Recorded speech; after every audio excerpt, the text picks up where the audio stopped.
हमारे पूर्वजों ने जीवन यापन किया। तो सार्वजनिक स्थलों पर पानी पीने का अधिकार सबसे पहले अगर किसी ने दिलवाया तो परम बोधिसत्व बाबा साहब ने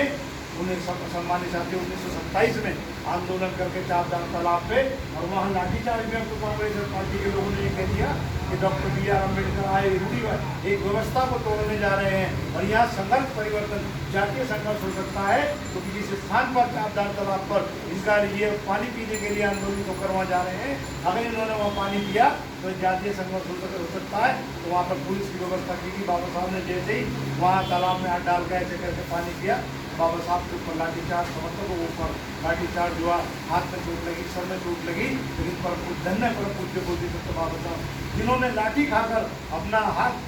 में चोट खाकर, सर में चोट खाकर हम लोगों को पानी पीने का अधिकार दिलवाने का सम्मानित साथ से काम किया। और उस वक्त ऐसे हालात थे, उस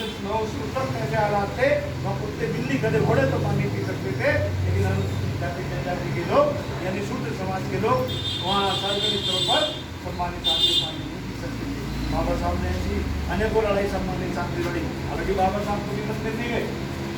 उन्होंने कभी किसी धर्म का विरोध नहीं किया, लेकिन आडंबर का विरोध उन्होंने हमेशा किया। और उन्होंने ये दिखाने के लिए हम इस देश के मूल निवासी, हमारा हर जगह हमारा अधिकार है। तो नासिक के कालाराम मंदिर में 1930 में उन्होंने वहाँ पर आंदोलन करके नासिक के जो है कालाराम मंदिर में धार्मिक अनुष्ठान करने की परमिशन, मतलब उनका ये नहीं था, उन्होंने ये दिखाना था कि आप ही का अधिकार नहीं है, ईश्वर सबके है, लेकिन हमें हमारे अधिकार हर क्षेत्र में परम पूज्य बोधिसत्व बाबा साहब ने लड़ाई लड़कर हम लोगों को आगे बढ़ाने का सम्मानित साथी था। बाबा साहब ने हम लोगों के लिए लड़ाई लड़ी। वोट डालने का अधिकार आप सब लोग, अधिकांश लोग जानते हैं कि बाबा साहब ने हम लोगों को कि जैसे एक आगे जैसे और यानी कि अपर कास्ट के लोगों को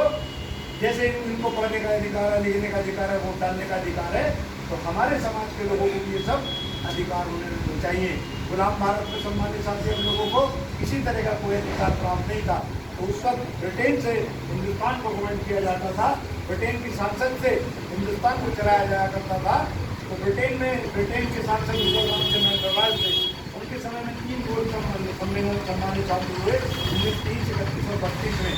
बाबा साहब ने उनके सामने रखा था जैसे इन लोगों को, पैसे वाले सामंतवादी लोगों को हर सार्वजनिक स्थलों पर हर तरह के अधिकार है, पढ़ने का अधिकार है, लिखने का अधिकार है, तो हमारे लोगों को भी वोट का अधिकार होना चाहिए। तो तथाकथित महात्मा गांधी कांग्रेस के मुखिया महात्मा गांधी ने ये किया कि माय लॉर्ड